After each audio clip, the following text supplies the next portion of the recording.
Hey, Mike with Marketing Systems by Design here, the channel where we help cleaning business owners generate more traffic, leads, and sales for their business with digital marketing. And if you haven't done so yet, be sure to subscribe and turn on those bell notifications to get the latest updates of new videos we put out to help you grow your cleaning business. In today's video, I'm going to be talking about the idea of if you should expand your residential cleaning business into commercial cleaning. So let's get into it. So the first thing to really understand is that there's a lot of differences that happen between building a residential cleaning business compared to a commercial cleaning business. And one of the real misconceptions is the idea that expanding into commercial is going to be really easy, that you can get these enormous accounts without really much effort, and it's a simple transition. If you're used to cleaning houses, you can clean businesses, right? Kind of this idea that it's super simple and easy. And obviously there's a lot of benefits to commercial cleaning and expanding into that from a residential business, but just understand it's a process and you need to have proper expectations if you are going to decide to make that transition. So one thing that you want to understand is really the difference between the relationships you're going to have with your clients. Now, with the residential setting, typically, again, you're in people's homes. So a lot of times the cleaning and the interactions that you have with these people tend to be more emotional. They tend to want more highly detailed and specific type of cleaning. They might get more emotional and picky over things. And it's not necessarily good or bad, but it's typically that's the relationship you have when you're working with people inside their home and kind of their personal space, right?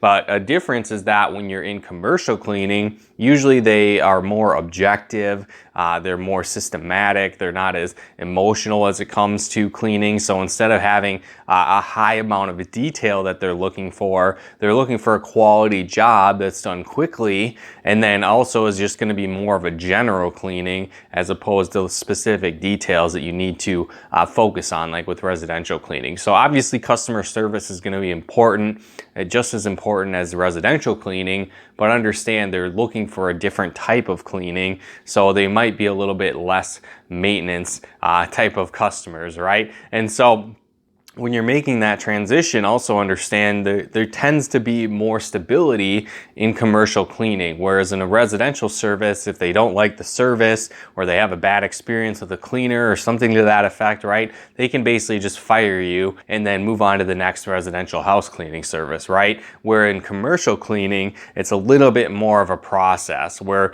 they need a cleaning service in their property. It's more of like a bidding process. A lot more goes into the setup of it, so they can't just really drop a cleaning service overnight and find a new one. So typically they're going to give you chances to redeem yourself if you're not upholding a quality job, and like I said, give you a chance to fix things before they move on to somebody else. So just understand it's a little bit more stable, a little bit less emotional compared to dealing with a residential cleaning service. The next thing that you really need to understand of the key differences between the two services is production rates.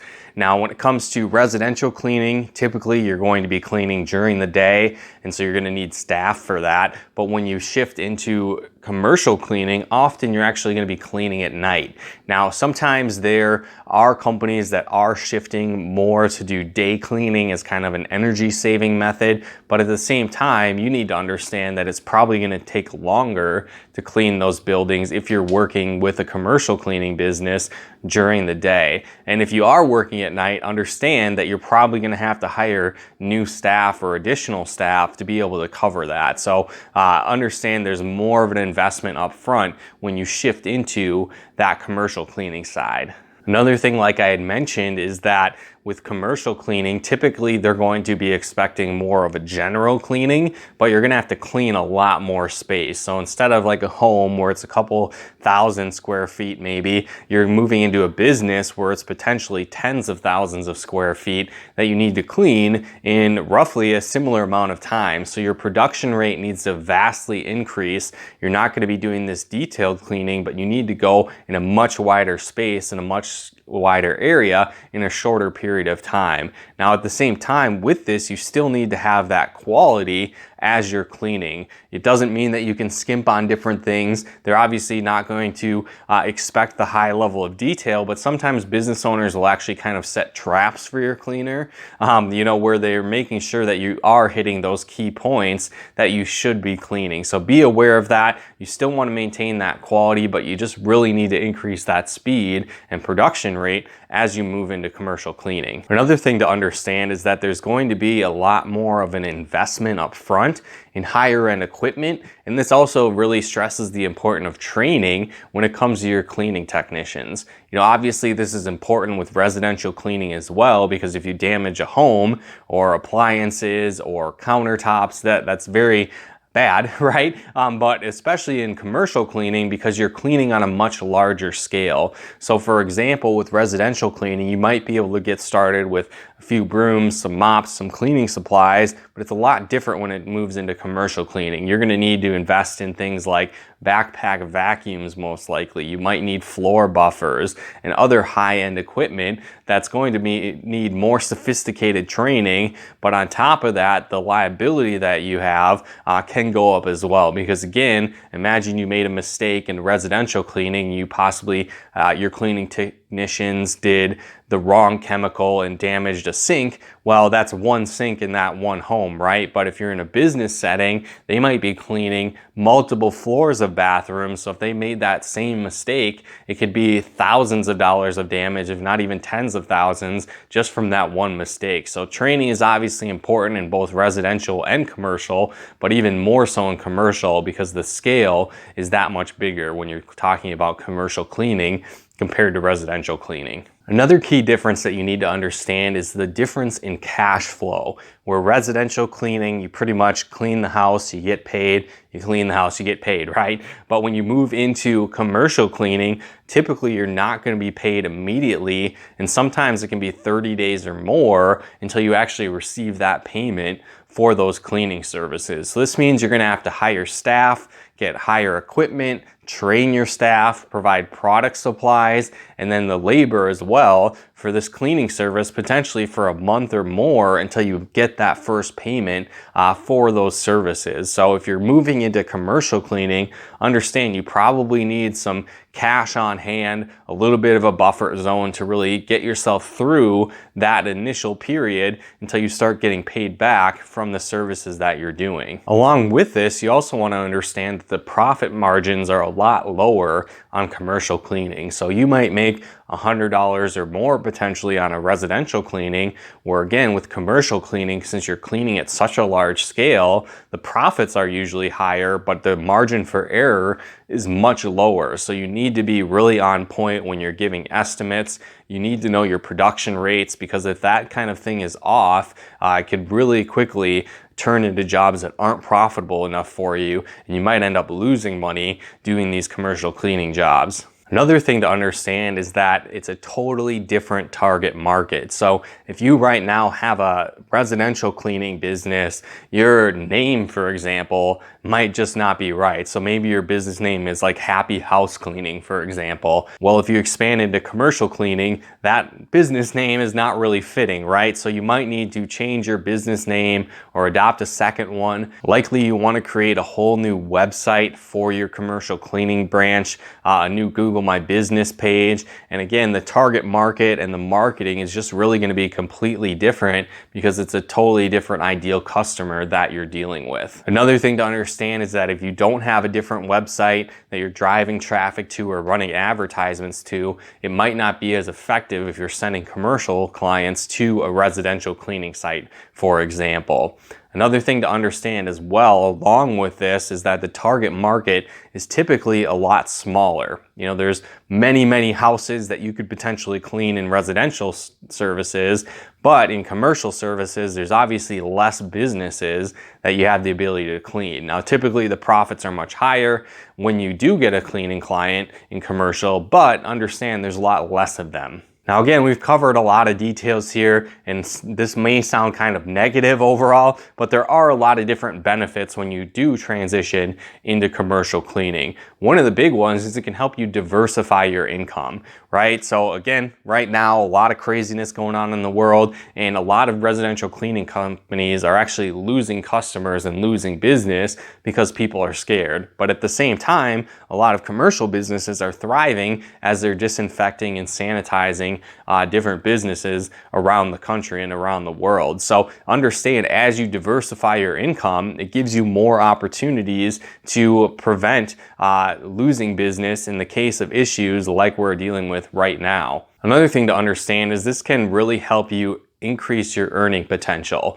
So again, we talked about it might be a little bit more difficult to get those initial cleaning clients in the commercial space, but they are much bigger. So you might get a client and now you're generating a new revenue source of a few $1,000s a year, if not even tens of thousands, potentially even hundreds of thousands of dollars just from one client, because the scale is so much bigger where you might be cleaning multiple buildings for a single client instead of one home. So you can have the potential to earn a lot more. On top of that, your business can function a lot more of the day, right? So like I said, typically residential cleaners, you're cleaning during the day, cleaning homes, but commercial cleaning, you have the ability sometimes to clean at night. So your business can actually be functioning more throughout the day, so you can increase profits in a shorter amount of time if you shift into commercial cleaning or add that as an additional service. Another benefit to moving into a branch of commercial cleaning is that you can use your existing cleaning business as a referral source, and then again, vice versa, because there's going to be a lot of homeowners that you might be cleaning that have businesses, and you might be able to transition to cleaning their business. And again, like I said, vice versa, you might be cleaning businesses. Well, guess what? The owners and the people you're dealing with, they all have homes. So if you're doing a good job cleaning that business, a lot of times that can lead into referrals for your residential cleaning business, and they really feed off of each other, which is a neat thing to do. So now that you have this understanding, that base foundation of how commercial cleaning works, maybe you've decided it does make sense that you want to expand into this market. Well, now we need to move into marketing your commercial cleaning business and how that's different. So first thing, like I mentioned, you want to have a different website from your residential cleaning business. The whole idea is that, again, you're going to have a different target market. So your messaging is going to need to be different. The content on the website is going to be different. And again, there's a lot of reasons for this. One is that it's going to add credibility for your business, because again, if you're sending traffic to a residential cleaning site and people are looking for commercial cleaning, they're going to think that they're in the wrong place. They're going to be confused. They're going to think that this isn't the business for me, or they only specialize in house cleaning, so they must not really do a good job at commercial cleaning, and they're going to go to a competitor. So again, you want to have those two different websites because the messaging is going to be different. You're going to be attracting different clients to it, and you don't want to confuse them by having them go to a residential site and have them think that they're in the wrong place and just immediately go to a competitor. Now, when it comes to the content side of things, there are some different things that you want to do with your website to improve your marketing and generate more commercial cleaning leads. So the first thing that you want to do is create a service page, which really talks about the different services that you provide. So again, this thing might be things like floor cleaning services, polishing, like concrete polishing, tile polishing, industrial carpet cleaning, various things like that, where you're talking about and listing the services that you provide. Another thing that you want to do is provide industry pages. So you might start off, maybe you're dealing with schools or medical facilities or banks, whatever the case might be. If you do business there, you want to create a specific industry page, because when people are searching and they end up on your site, they want to see their industry that you actually serve them. And if they're not seeing that, they might not reach out for an estimate. They might not contact you to do business. So you'll want to make sure that you have those industry pages available. Another thing that you should do is build out ongoing content on your website. So again, this could be blog posts, this could be videos, whatever the case might be. You want to create value-based content that serves that audience. So talking about their problems. So reaching out to facility managers or business owners, building managers, building owners. These are the people that you want to be targeting and creating content that is beneficial to them. So answering their questions, helping them avoid problems, helping them get better results in their business in relation to commercial cleaning. This is all the kind of content that you want to be talking about. And finally, just something to keep in mind is that you want to start small and move into bigger locations. Again, like I kind of talked about, one of the misconceptions is that cleaning business owners can just start off and get these huge, enormous accounts right out of the gate and make all this money. And eventually that might be the case, but typically you're going to need to start out small and work your way up to these higher levels. So again, if you're in the medical industry, you might start with like smaller offices, dental offices. If you're in schools, you might start with, private universities, charter schools, and then again, work your way up to the bigger locations, typically is how that's going to work and how you should approach your commercial cleaning branch. But again, guys, hopefully you got some benefit and value out of this video. If you did, feel free to comment and share. And if you haven't done so yet, be sure to subscribe and turn on those bell notifications to get the latest updates of new videos we put out here. And then also, if you are struggling to grow your business, we actually put together a free video training on the top 10 lead sources for cleaning business owners. So if you'd like to get more high quality leads for your business, click the link below this video and head over to check out that free video training on the top 10 lead sources for cleaning business owners. But once again, thanks so much for tuning in, and we'll talk to you more soon.